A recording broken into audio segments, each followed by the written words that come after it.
court said very clearly that you cannot arrogate yourself the powers of the interview panel.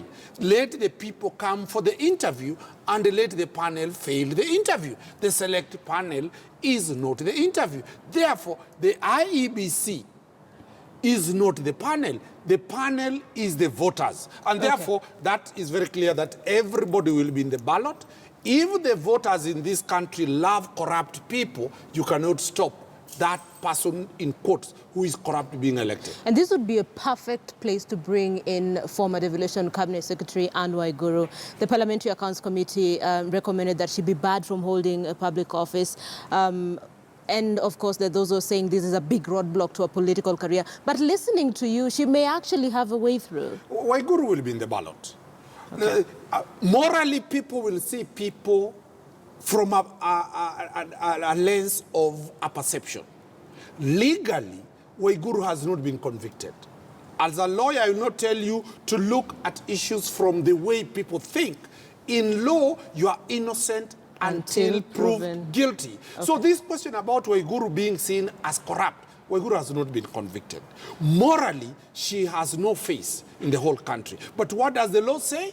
It is not how many people think that you are a bad person. It is the law that determines whether you are a bad person. Okay, we're coming back to that Waiguru conversation. Let's now bring in Nick Kwambua. Nick is looking at the Jubilee nomination process for us. Nick, good morning. Can you hear me? Can Nick hear me? All right, we're having a problem getting to hear Nick. Let's try and see if we can fix that line. And I'm hoping we can also see him and he can tell us what is going on. It is the last day for aspirants to submit the nomination papers for under the Jubilee Party. Dunstan, you're talking about Anne Waiguru and you're sure 100% she will be in the ballot. Let me tell you, Parliament cannot decide to be the investigator. Parliament cannot decide to be the prosecutor. Parliament cannot decide to be the judge. That is very clear, separation of power. Every arm of government has its own role. And that is what I'm saying, that Kenyans really want the standard of Chapter 6 to be upheld. The courts made their decision. That decision has never been appealed from 2013 to date. It is upon Kenyans to start looking at it that the only weapon for you to uphold the integrity of the politicians is the vote. What is the nature of the voters in this country? They love the corrupt. They vote for the dancers. They vote for those who are Saracasis.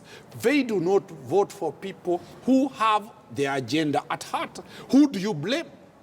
So you think Kenyans are responsible for the kind of leaders they have? We need to take that blame that we do not.